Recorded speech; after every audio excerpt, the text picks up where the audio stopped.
Master Colette's episode 6 to 10. Information streamed into Zane's mind, flooding him with knowledge. He felt like his brain was about to explode, and he lay on the ground, clasping his head and groaning. It was as if razor blades were shredding his mind, and sharp pains coursed through his body. Eventually, he managed to get the Dark Shadow to cease the transmission of the second and third stages of the Heavenly Sword technique. For a while, he simply lay there with sweat dripping down his back, trying to recover. Then, still gasping for breath, he stood up, feeling as if he had just gone through a grueling battle. But despite his shakiness, his gaze seemed much sharper, and his eyes once again shone with that strange silvery light. I didn't expect the Dark Shadow to be so magical. In addition to alchemy and decrypting martial arts techniques, it probably has some other magical properties as well. But as much as he wanted to learn more, he had to put an end to the decryption of the Heavenly Sword technique for the time being, or he thought his head might actually explode. He inhaled a breath of cool air, grateful to still be alive and brimming with anticipation for what would come next. If the first reward of the Wisdom Chamber was that remarkable, he wondered what else it had in store. After a short rest, he exited the Dragon Prison and headed to the largest shop in Kintyre County, the Treasure Emporium. The Treasure Emporium was one of the few properties in Kintyre County that didn't belong to any of the three great families, the Martells, the Kramers, and the Flints. But rumors suggested that it was backed by a powerful force. The building was 3 stories tall and lavishly decorated. Aristocrats from prominent families did all their shopping there, and some traveled great distances to buy their special products.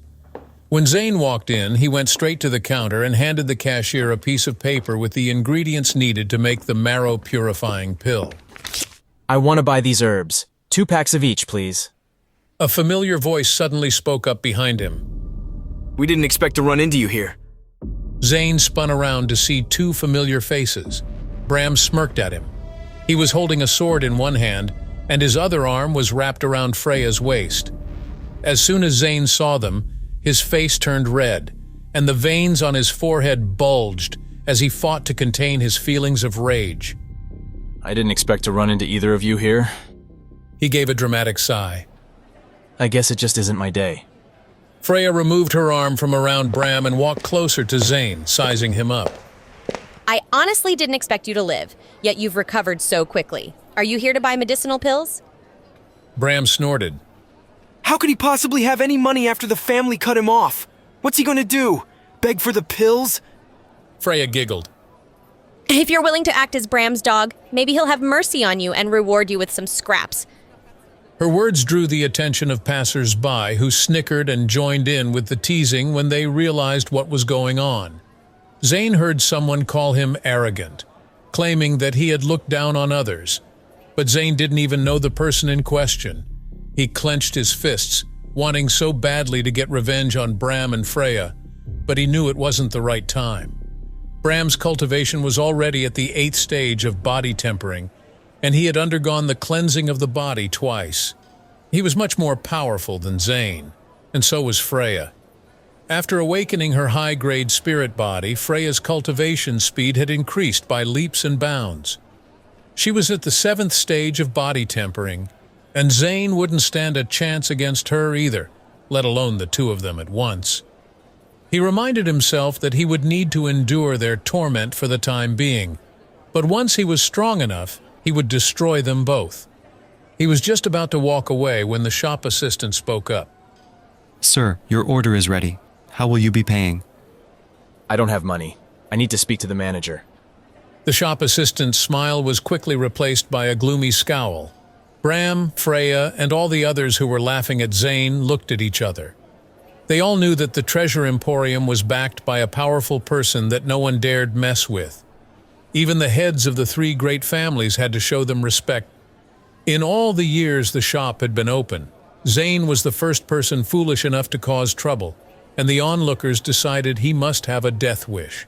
Meanwhile, Bram and Freya wondered if Zane had lost his mind after what he had gone through.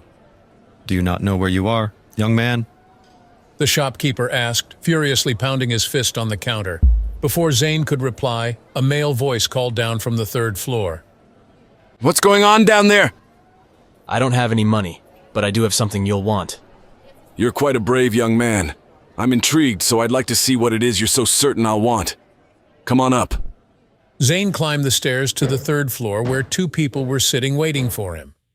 One was a middle-aged man with a mustache and a sharp gaze. Zane recognized him as Otto, the manager of the store. He was at the first stage of the foundation level, and he was considered a top-tier martial artist in Kintyre County. Beside Otto sat a lady in yellow, and she appeared to be around the same age as Zane. She had delicate facial features and bright eyes that sparkled like the stars in the night. As Zane admired her pretty face, a breeze came in from the open window and blew a lock of her hair over her face. When she looked at Zane as she tucked the hair behind her ear, he felt his heart pound in a way that he hadn't experienced in a long time. Zane, I presume? So, what is this treasure of yours that you think I'll want? I hope you weren't just messing with me, because if I find that you're making trouble, I'll break your limbs and destroy your cultivation base before throwing you out. Zane knew Otto was serious, but he didn't show the slightest bit of fear or nerves. There was a cold glint in his eyes as he used all his strength to block the aura Otto was emitting. Otto became a little uncertain when he realized that Zane had successfully blocked his aura. But he wasn't too worried. Before he could respond, the woman in yellow turned to him. Let's see what treasures he has first. Otto nodded, and then he retracted the pressure from his aura. Fine. He wiggled his fingers at Zane. Show me what you have, but be warned. If you try to fool me or Elora, you won't leave here alive. Zane ignored his threat. In that case, I'll keep it short. I'm an alchemist, and I assume you two could use someone like me. In an instant, Otto's expression went from one of curiosity to one of dismay. He leaped from his chair and glared at Zane, getting right up in his face. The surging fury within him was palpable, and the atmosphere in the room instantly turned icy. This is ridiculous. How dare you try to fool me? I'll send you right to hell for such an insult. With a tremendous boom, he unleashed his aura at Zane. It was the first stage of the foundation level, and the power behind it threatened to swallow Zane whole. Zane frowned and did nothing as he continued to stare at Otto. Wait, Otto. Elora called out, her brows knitted tightly together. Why don't we give him a chance to prove himself? Otto flashed Zane a skeptical look. How are you going to prove that you're an alchemist? Don't you know how scarce alchemists are? Compared to Otto, Elora was kind, but she was still doubtful of Zane's claim. It was true that unnamed alchemists were unheard of in the Yarrow Kingdom, and Zane looked far too young to have enough experience. No one would believe he was an alchemist by simply looking at him. Otto turned around, still unconvinced. Do you believe him? He asked Elora. He's a swindler, I can tell. Let me teach him a lesson. Allow him to prove it first. Elora insisted. Then she turned to Zane and her tone turned frosty. If you just came here to cause trouble, even I won't be able to guarantee your safety. Zane smiled. If I can't prove to you that I'm an alchemist, I'll give you this marrow-purifying pill as compensation, and then you can do whatever you want with me. He took out the marrow-purifying pill and held it up with a confident grin. Otto scoffed. If you're an alchemist, I'll cut my own head off and let you use it as a stool. In all the years he had been in charge of the Treasure Emporium, no one had ever challenged his authority. Yet Zane, who was only at the third stage of body tempering, had tried to cause trouble in his shop. How humiliating it would be for him if word got out. All right, it's a deal. Zane agreed. I just need a place to refine marrow-purifying pills. These are the ingredients I just picked up downstairs, so all I need is a cauldron. He held up the bundle of herbs, and his smile widened as though he had already won. Elora asked Otto to lead Zane to the alchemy chamber on the first floor.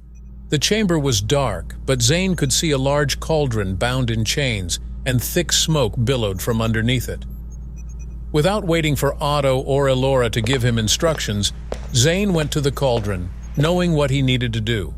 He was already familiar with the process of refining marrow-purifying pills, and it felt like he had done it 1,000 times. He banged on the cauldron 3 times, and flames rose from the bottom and began heating it. Soon it was glowing bright red, and Zane continued to work with ease. His movements were smooth, as though the process were second nature to him. He threw in the panax root and then added the blood essence grass. When he banged on the pot again, the flames grew bigger, and he added the rest of the ingredients. Otto and Elora were mesmerized by how effortlessly he worked. Although Zane was young, the way he operated the cauldron suggested he was nothing short of an expert. Zane didn't even need to think, as muscle memory drove his every move. To be so familiar with the refining process of the marrow-purifying pill was impossible without having done it thousands of times. Otto frowned. I think this guy might actually be an alchemist.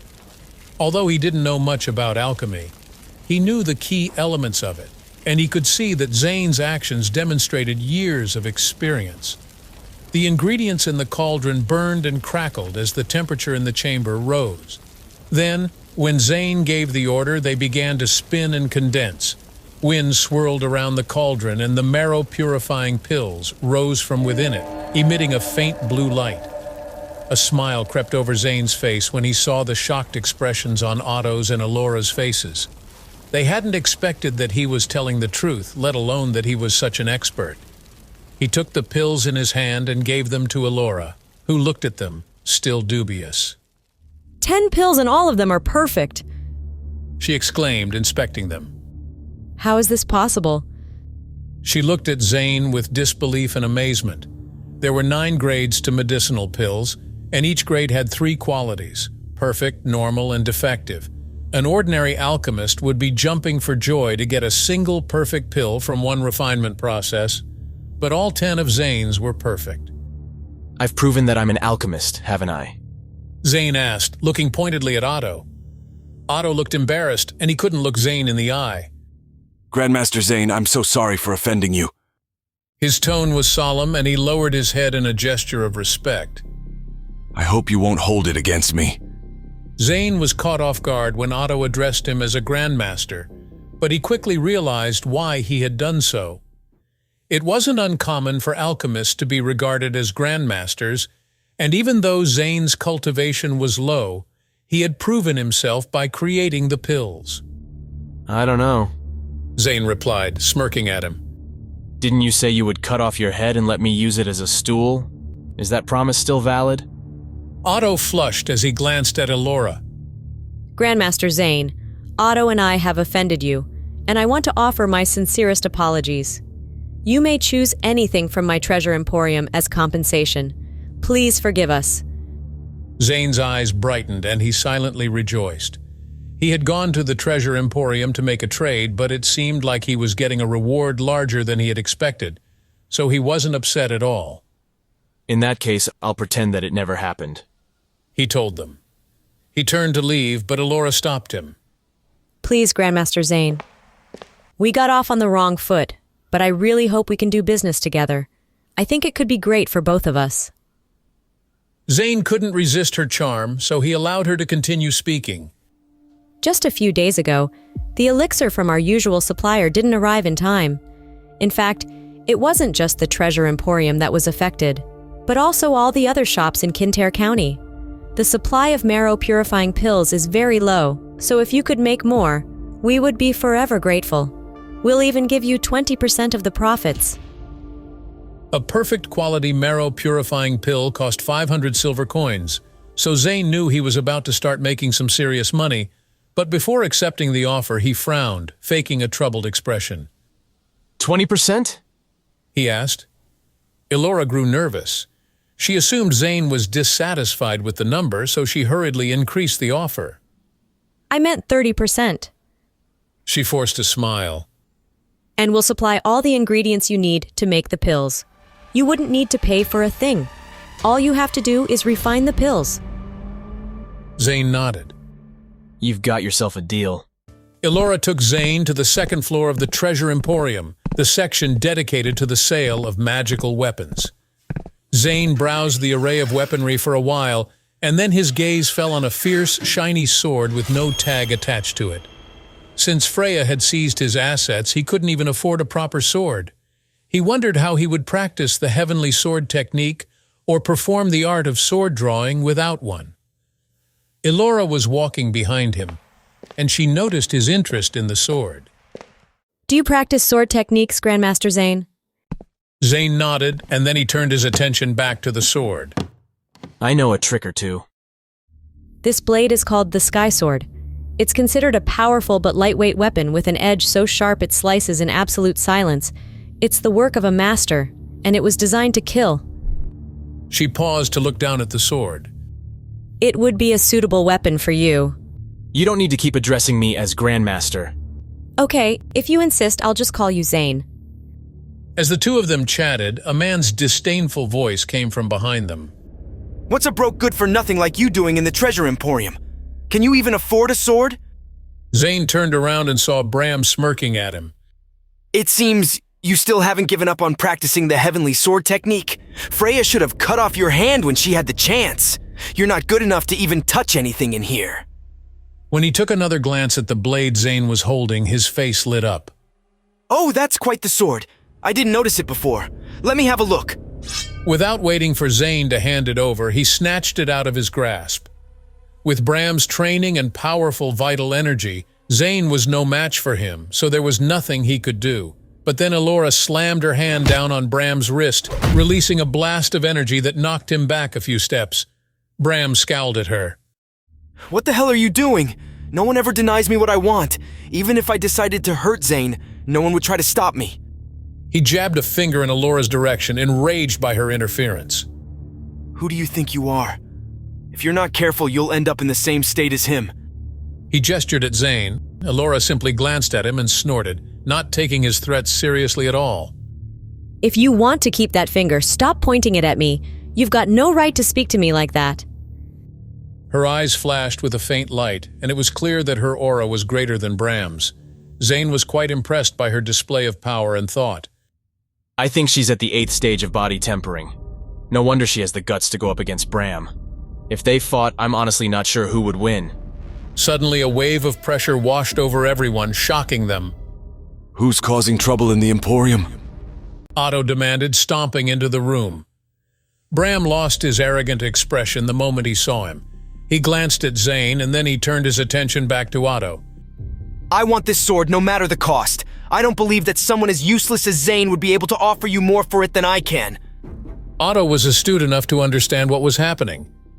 I'm not short of money. I just want the Sky Sword to find a suitable master. And in my opinion, that's Zane. Look at him. It's obvious that he has a promising future. Bram snorted, and then he glared at Zane. You're nothing. So why don't you stop embarrassing yourself and give up already? You're just a weird-looking guy with no redeeming qualities. Everyone in the shop fell silent. They knew Bram had a promising future, but they had no idea what would happen to Zane. So they all wondered why Otto thought so highly of Zane, even at the cost of offending the heir to the Martell family. A few shoppers had gathered around to listen to the exchange, and they were surprised to hear Otto's defense of Zane. One woman exclaimed. Oh my, Otto is taking Zane's side. Shh, keep your voice down. We can't afford to offend either of them, so don't let them hear you. When they heard the whispers of the shoppers, Zane's lips twitched, and Elora couldn't quite suppress her laugh. But Bram was furious. He clenched his fists and gritted his teeth, but he didn't dare act presumptuously in the Treasure Emporium, as he knew he was no match for Otto. Very well. Let's see if the sword can help its new owner regain control of the Martell family. With that, he stormed out of the Treasure Emporium. Elora looked concerned. Zane, I'm afraid that he means you harm. Do you need someone to escort you back home? Zane shook his head, refusing her offer. He knew he couldn't hide from Bram forever, and he would eventually have to settle the score with him. After the commotion settled down, he continued to shop, and after getting a good deal from the Treasure Emporium, he asked Otto and Elora to send someone to the Martell mansion to retrieve the marrow-purifying pill. Agreeing to his request, Elora and Otto stood together, lost in thought, watching Zane depart. Elora sighed, and then she glanced at Otto. Do you think he could refine the golden essence pill for me? Otto frowned, shaking his head. I don't know. The golden essence pill is a matter of life and death for you, so we have to be careful. I'll admit that Zane's technique for refining the marrow cleansing pill was outstanding, but I think we should give this some more thought before we approach him. On his way back home, Zane sensed eyes on him, so he stopped walking and called out to his hidden stalkers. Come out. There's no need to be so sneaky. Although that seems to be the Martell family's favorite thing to do these days. 3 practitioners at the 5th stage of body tempering suddenly appeared a short distance away, and each of them wore the same chilling smile. Zane recognized them as Jace, Maddox, and Boaz, all from the Martell household. Jace stepped forward. At least you have enough self-awareness to know that Bram will never leave you alone, but confronting us risks your life. I didn't expect you to be so desperate to die. Boaz chuckled. I'm truly amazed that you've survived this long, but no matter, the once dignified heir shall die at our hands today. Don't worry, we're merciful, so we'll grant you a swift death.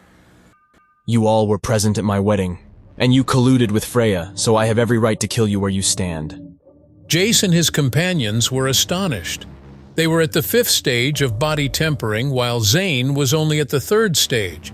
They hadn't expected him to behave so arrogantly. What a joke. Do you really think you can kill us? Well, you go ahead and show us what you've got. He laughed hard, holding his stomach, but then he abruptly stopped when he noticed Zane's aura had changed. It was as if the temperature had descended to below freezing, and a wave of energy emerged from Zane, sweeping across the sky sword. Before the sword was even out of its sheath, indescribable killing intent surged from it. Zane drew his sword, and a silver glow flashed from it as he spoke. I only have one move, and it's called the art of sword drawing. As he swung the blade at lightning speed, it made no sound at all, and the silver light glowed brightly.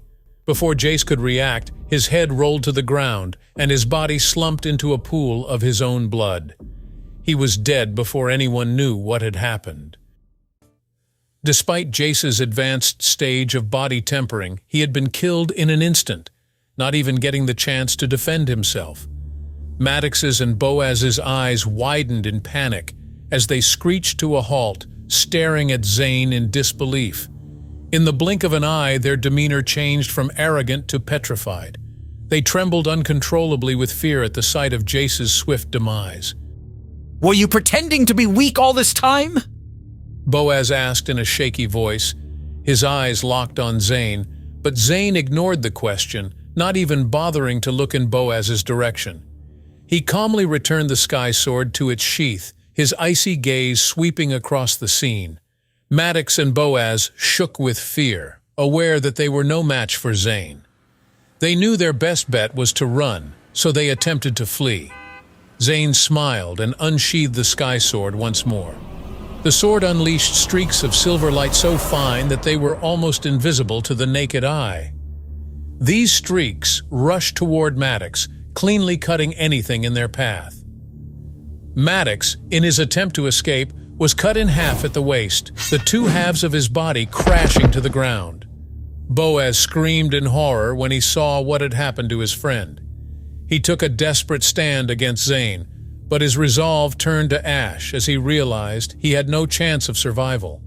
A swift silver streak from the sword ended his life, splitting his body in half. Having dealt with 3 much stronger opponents, Zane finally had a clear understanding of his newfound strength. A sly smile spread across his face. He grew excited at the idea that he was a match for a martial artist at the 6th stage of body tempering. He thought he might even have a shot at killing a martial artist at the 7th stage. After tidying himself up a little, he hurried back home. When he arrived, he handed Amara some money and a list of instructions, and then he entered the dragon prison to train. Less than 5 days remained until the assembly of stars at the Starlight Tower. Zane knew could win with his current strength, but to avoid alerting his enemy and showing his hand, he had to improve his cultivation. Entering the wisdom chamber inside the dragon prison, he stopped in front of the dark shadow. As Zane thought about what he needed, the dark shadow began to impart the third level of the heavenly sword technique, which was called the separation of vital energy. During the decryption process, Zane sat cross-legged on the ground. Soon, 5 pale blue, marrow-purifying pills appeared in front of him, and he picked them up and gulped them down as if they were candy. If Bram had seen my cultivation practice, he would have been livid. Although Bram was the heir to the Martell family, he could only consume 1 marrow-purifying pill every 6 months, while Zane had just taken 5 at once.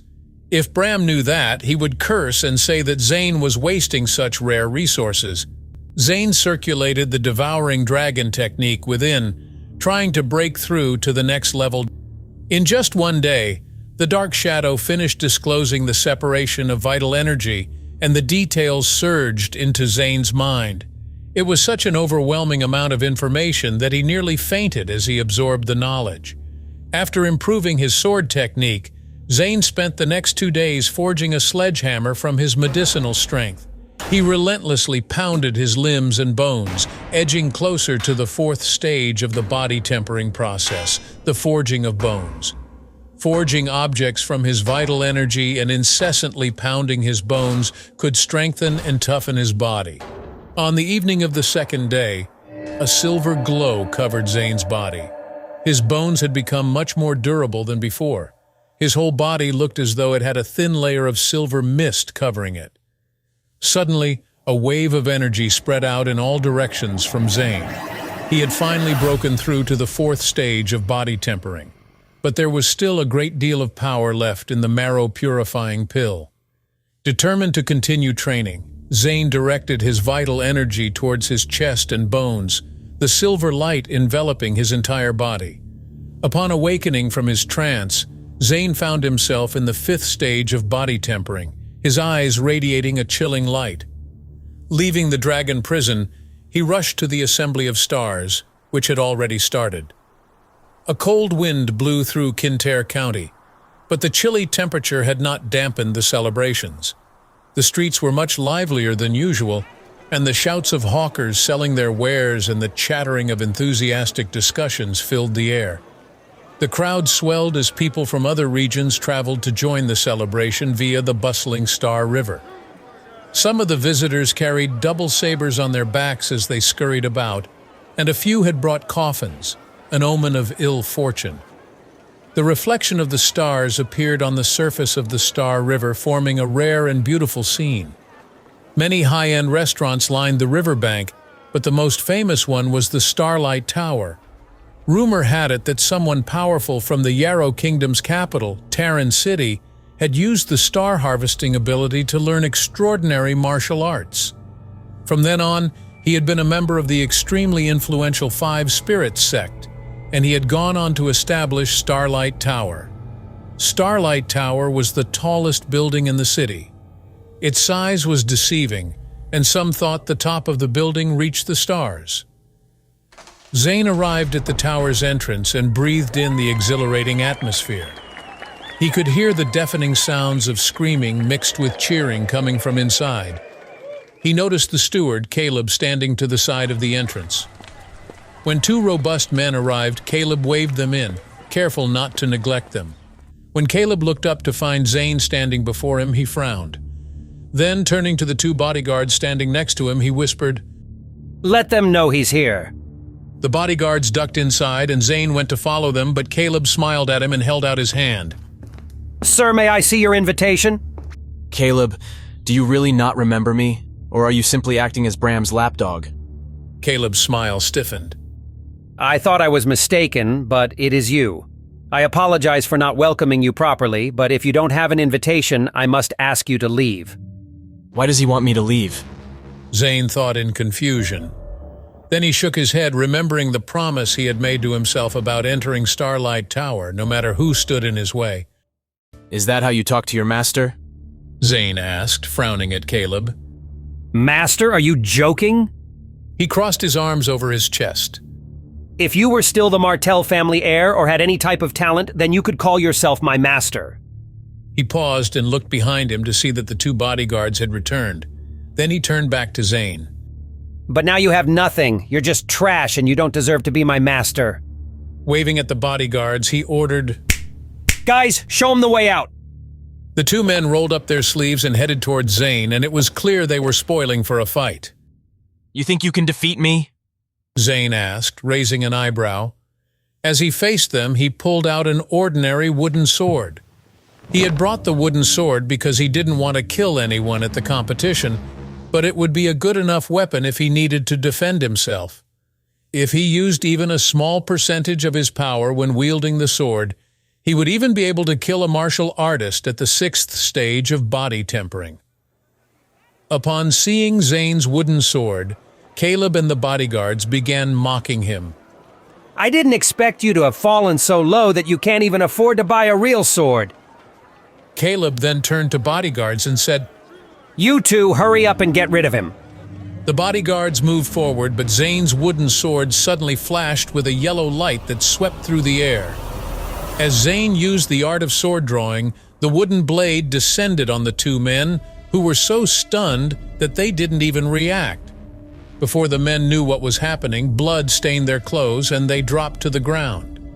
They simply lay there, staring up at Zane, in no position to stop him from entering the tower. Zane had used a measly 10% of his strength in the attack, holding back to avoid causing fatal injuries. Otherwise, he would have torn open their bellies, giving them each a slow, painful death. Caleb trembled uncontrollably as a chill ran down his spine, and his heart racing as he gawked at the bodyguards. He screamed in bewilderment. "This is impossible! Bram said that your energy center had been destroyed. What magic are you using? How can you still possess such strength?" Zane glared at him, making him shudder in fear. Afraid of angering him further, Caleb stepped aside. As Zane entered the assembly of stars, he brushed by Caleb and whispered menacingly, Do not forget that no matter how weak I am, I'm still your master. Know your place, or it won't be a wooden sword next time. The scene at the luxurious Starlight Tower buzzed with activity. The restaurant's 2 floors were adorned with lanterns and colorful banners, resonating with cheers and applause. On the expansive first floor, draconic incense was burning in the furnace, and gentle smoke rose into the air. Ancient demonic pillars imported from a distant land were scattered throughout the room, and they emitted strands of cold air, agitating the body's vitality. The grand tables and chairs were carved from rare and expensive wood, and the bowls and silverware were made from the sparkly, translucent ivory of demonic beasts. Glasses were filled with expensive wine that came straight from Governor Kramer's mansion. However, the thing that caught everyone's eye was the flickering crystal screen hanging overhead. It depicted the stars and the Milky Way, magnifying them for everyone's viewing pleasure. Below the crystal screen was a large arena where 2 people were locked in brutal combat. One was a sturdy young man dressed in a black robe, and the other was a large man wielding a sharp axe. The combatants circled each other, waiting to strike. Suddenly, one of the hosts announced, "We present to you Atticus and his dueling partner, Gustav." Zane recognized the 2 men from a previous assembly. He tried to slip through the crowd unnoticed, but every one of the 100 or so spectators gradually shifted their attention from the arena to him. One spectator muttered, Zane, what's he doing here? Shouldn't someone be guarding the entrance? How did he get an invitation? Didn't he lose his cultivation because of Bram? He's a disgrace. Bram was on the 2nd floor and he uttered a curse when he saw Zane. Then he turned to speak to Freya. Didn't you say that someone took care of Zane? Why is he here? Freya panicked and rushed to explain. I dispatched Jace and 2 others to deal with him a few days ago. That can't be him. But as she took a closer look, she realized it was Zane, and her jaw dropped. Bram said to Freya, his voice almost a growl, I don't care how you do it, but I want to watch him die in that arena today. If you can't arrange that, then you can forget about our agreement. Freya paled, but she nodded, and then she fixed her vicious gaze on Zane. Meanwhile, Elora sat in an elaborate chair on the 1st floor, surrounded by a group of martial artists. She had reached the 8th stage of body tempering, and her guards were at the 9th stage or even higher. She would have preferred to be seated on the 2nd floor, which offered a better view of the action, but that location was reserved for talented masters who were qualified to take part in the competition. When she spotted Zane, she gasped in surprise. How unexpected. What on earth is going on? His cultivation has reached the 5th stage of body tempering, but I have no idea how he managed it. Otto sat next to her, hiding his cultivation skills. He was also shocked to see Zane there, and he didn't understand how the young man had advanced by 2 stages in just a few days. It was rare in Kintyre County, perhaps even in the entire Yarrow Kingdom, to make such progress. Zane is becoming more and more interesting. He might be. Elora trailed off and smiled as she lost herself in thought. Meanwhile, Zane sat alone at an empty table. Zane picked up the wine before him and drank it in one gulp, ignoring all the whispers about him. He had participated in the Assembly of Stars 3 years prior, and he had won 1st place through sheer strength. During the assembly, he made the Heavenly Sword technique famous, and he used it to defeat everyone he fought. During that competition, he had barely beaten Brahm in the arena, but he had done enough to earn his family's respect, making him their heir. 3 years later, everything had changed, and his family all thought he was worthless. As Zane enjoyed his glass of wine, Brahm looked down at him with contempt. 3 years ago, he embarrassed me by winning 1st place. Brahm muttered to himself. But this time, I'll teach him a lesson and prove to everyone that I truly deserve to be the Martell family's heir. It's my time now!